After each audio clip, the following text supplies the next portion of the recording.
warahmatullahi wabarakatuh. Saya Siska Amalia. Saya Tradida Pertiwi. Saya Yumena Rizky. Saya Ismail Kamil Musyafa. Kami dari kelompok 1 akan melakukan percobaan titrasi iodometri dan iodimetri dengan tujuan menetapkan kadar vitamin C secara iodimetrik. Prinsip dari percobaan kali ini yaitu berdasarkan penetapan kadar iodium, di mana larutan baku sebagai reduksi dan zat uji sebagai oksidasi melalui reaksi redoks.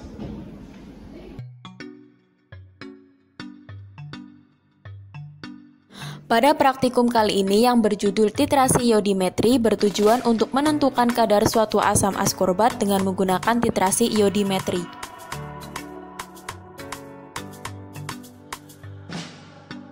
Titrasi iodium disebut juga titrasi langsung, merupakan analisa titrimetik untuk zat-zat reduktor seperti natrium tiosulfat, arsenat dengan menggunakan larutan iodin baku.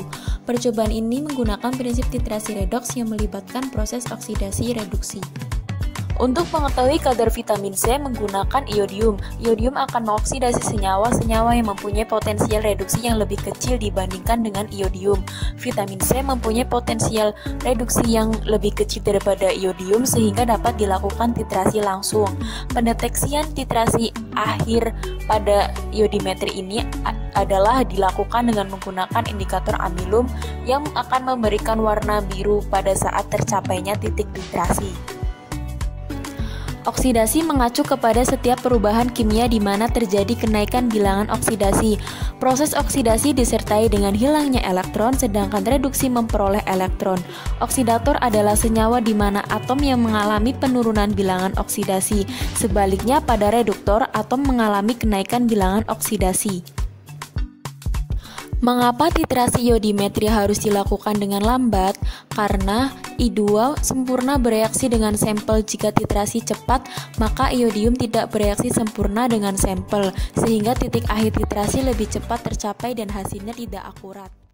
Alat dan bahan yang digunakan dalam titrasi iodimetri ada klem, kemudian ada statik, ada buret coklat, ada gelas ukur ukuran 10 mili, gelas ukur ukuran 5 mili, gelas ukur ukuran 25 mili, Erlenmeyer ukuran 100 mili sebanyak 2 buah, ada Erlenmeyer ukuran 250 mili sebanyak 2 buah, beker gelas ukuran 100 mili, kemudian yang terakhir ada corong kaca.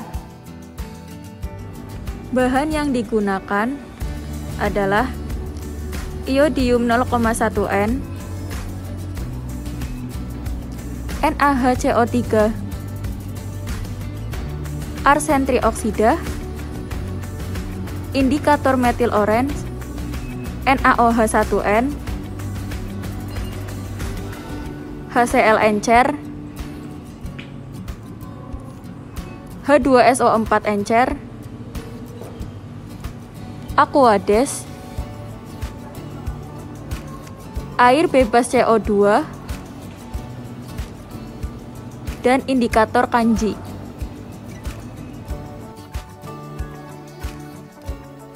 Titrasi pembakuan iodium 0,1N dengan menimbang 0,075 gram arsen trioksida, mengukur 10 mili larutan NaOH1N. Larutan ini berfungsi untuk memberikan suasana basah pada uji iodin.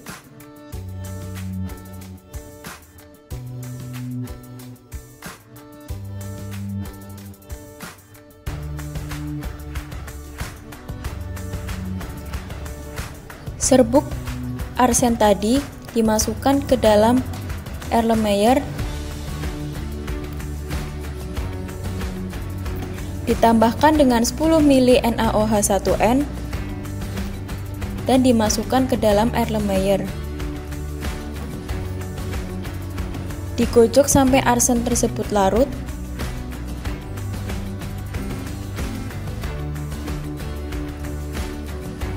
Kemudian mengukur sebanyak 20 mili Aquades. Aquades ini digunakan sebagai pelarut.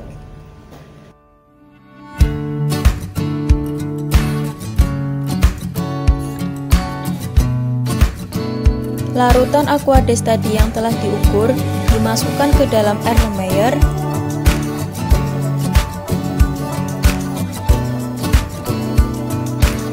Tambahkan 2 tetes indikator metil orange yang bertujuan untuk menunjukkan suasana asam yang terjadi karena penambahan HCl ditandai dengan perubahan warna dari kuning menjadi jingga.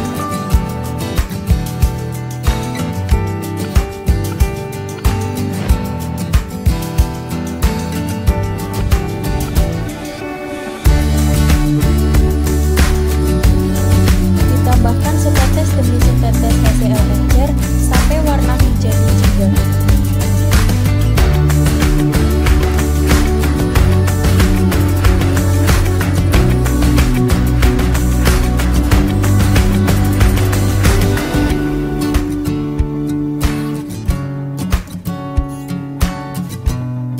Kemudian menimbang sebanyak 1 gram NaHCO3.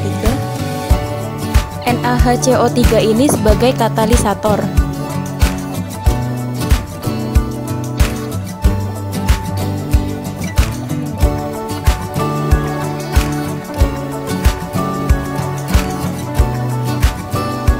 Kemudian dimasukkan ke dalam Erlenmeyer dan digocok agar homogen. Ditambahkan 3 mili indikator kanji. Indikator ini berperan sebagai uji kepekaan terhadap iodium. Langkah terakhir adalah titrasi dengan iodium sampai larutan berubah menjadi warna biru. Percobaan ini dilakukan secara duo atau 2 kali. Jangan lupa untuk mencatat hasil titik akhir titrasi.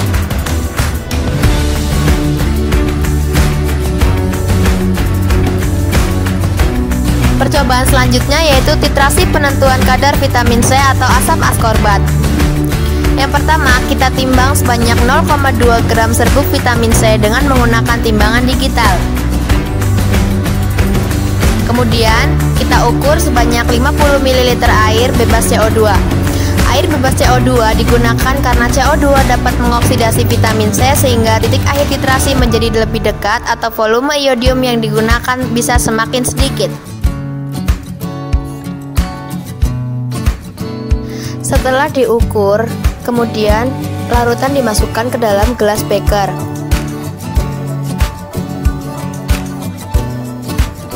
Langkah selanjutnya yaitu dimasukkan serbuk ke dalam Erlenmeyer. Nah, di sini saya menggunakan Erlenmeyer yang ukuran 100 ml. Kemudian kita tambahkan dengan 50 ml air bebas CO2. Kita masukkan ke dalam Erlenmeyer. Setelah itu kita gocok sampai larutan homogen. Selanjutnya yaitu kita ukur sebanyak 12,5 ml H2SO4 encer. Di sini larutan ini berfungsi sebagai katalisator yang mana untuk mempercepat reaksi sehingga terjadi hasil reaksi yang murni antara asam askorbat dan iodium beserta indikator. Kemudian kita masukkan ke dalam Erlenmeyer.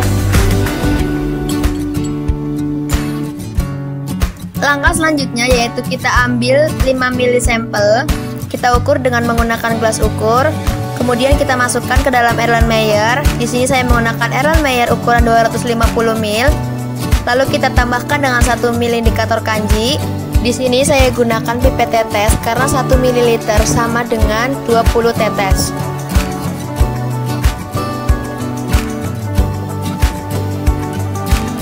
Baik, kemudian kita masuk ke langkah selanjutnya, yaitu dititrasi dengan menggunakan larutan iodium 0,1 N sampai larutan berubah warna menjadi warna biru dongker.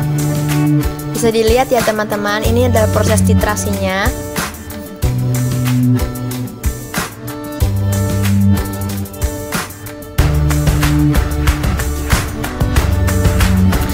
Setelah larutan berubah warna menjadi biru dongker, kemudian kita hentikan proses titrasinya dan jangan lupa untuk setiap perlakuan dicatat hasilnya. Percobaan ini dilakukan sebanyak 2 kali atau diplok.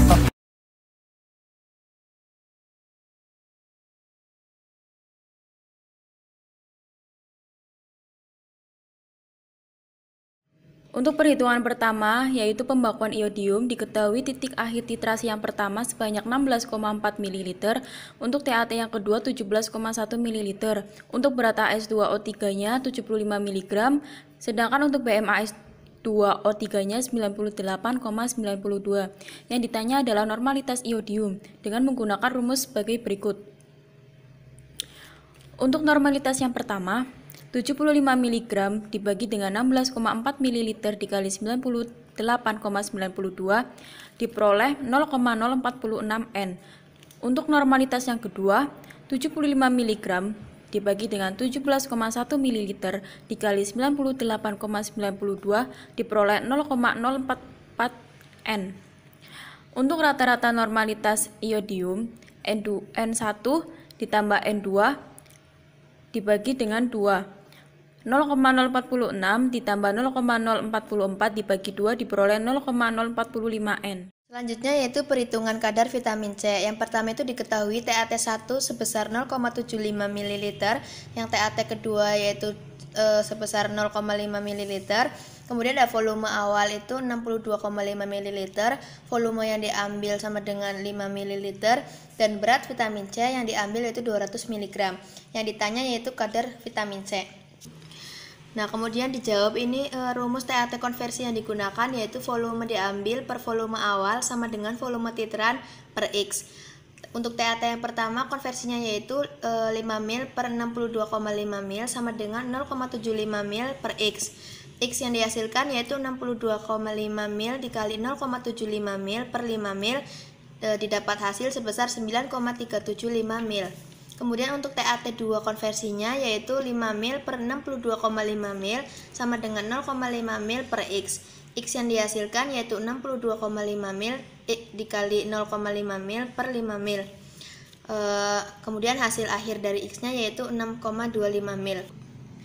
Rata-rata TAT konversinya yaitu 9,375 mil plus 6,25 mil per 2. Didapatkan hasil sebesar 7,812 mil. Nah, kemudian yang terakhir yaitu perhitungan kadar C persennya, yaitu menggunakan rumus volume konversi dikali N12 dikali 8,806 per berat bahan dalam satuan miligram dikali 0,1 dikali 100%. Lalu dimasukin angkanya yaitu 7,812 mil dikali 0,045 N dikali 8,806 per 200 mg dikali 0,1 dikali 100%. Didapat hasil sebesar 15,478%.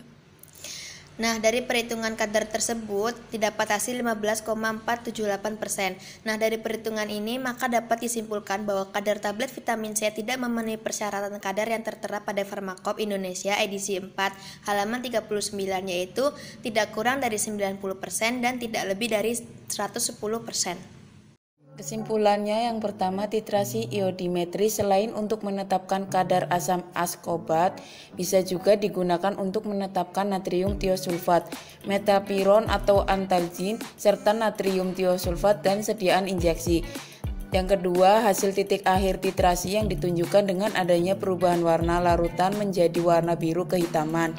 Yang ketiga, pada pembakuan iodium didapatkan titik akhir titrasi 1 sebanyak 16,4 mili dan titik akhir titrasi 2 sebanyak 17,1 mili, sehingga didapatkan normalitas 1 sebesar 0,046 N dan normalitas 2 sebesar 0,044 N, sedangkan normalitas rata-ratanya sebesar 0,045 N. Yang keempat, pada penetapan kadar vitamin C didapatkan TAT1 sebanyak 0,75 mili dan TAT2 sebanyak 0,5 mili.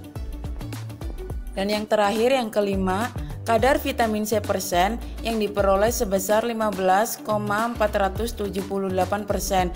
Kadar tersebut tidak memenuhi syarat karena kadar tablet vitamin C memenuhi persyaratan kadar yang tertera pada Pharmacope Indonesia edisi keempat halaman 39, yaitu tidak kurang dari 90% dan tidak lebih dari 110%.